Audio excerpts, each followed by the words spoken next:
Back in the early 1900s, some psychiatrists believed that an individual's symptoms carried a symbolic significance. For example, someone who witnessed an appalling event might develop blindness. Although this sort of belief is still occasionally mentioned in psychiatry textbooks, not many people believe it. In Roland's case, his symptoms began with a cough and a sore throat, but his persistent focus on his breathing developed into a preoccupation.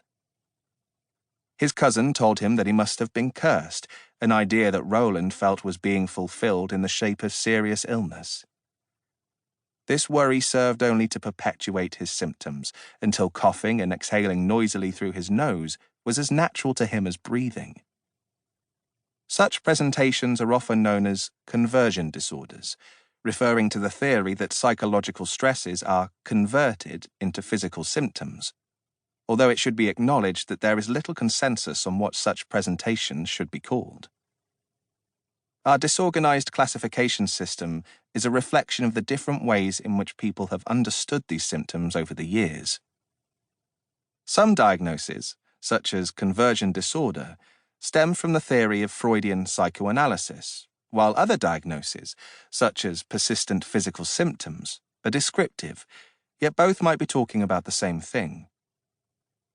The term functional disorder is commonly used to indicate that while the structures of the body, the nerves, muscles, and organs are all intact, their function is impaired.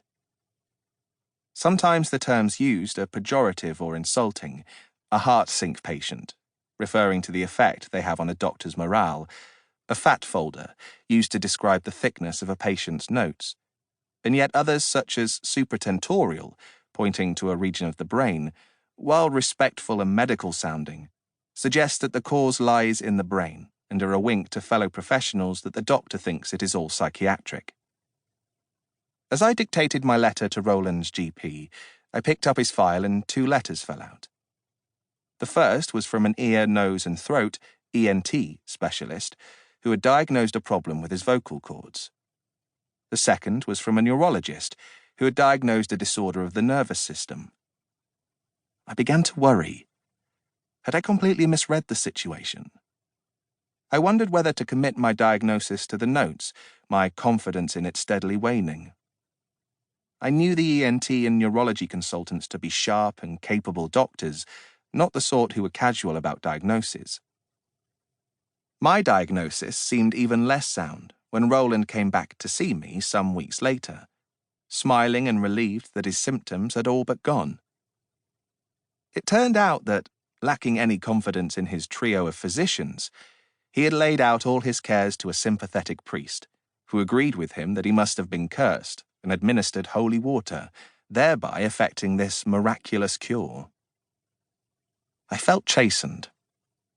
Roland had seen 4 healers, each of whom had reached a conclusion based on our understanding of the human body or mind. We had all seen what we wanted to see.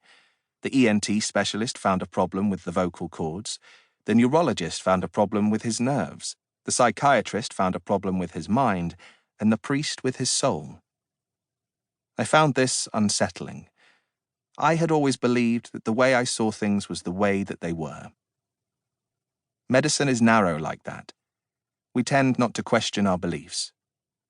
In all medical textbooks, there is a formula for presenting an illness. It starts with epidemiology, how common the illness is. The etiology, what is considered its cause. Its presentation, how the illness looks to the doctor. Its course, what the natural history of the illness might be if it is left untreated. And its prognosis, outcome. Treatments that alter the natural prognosis are discussed, and man triumphs over nature,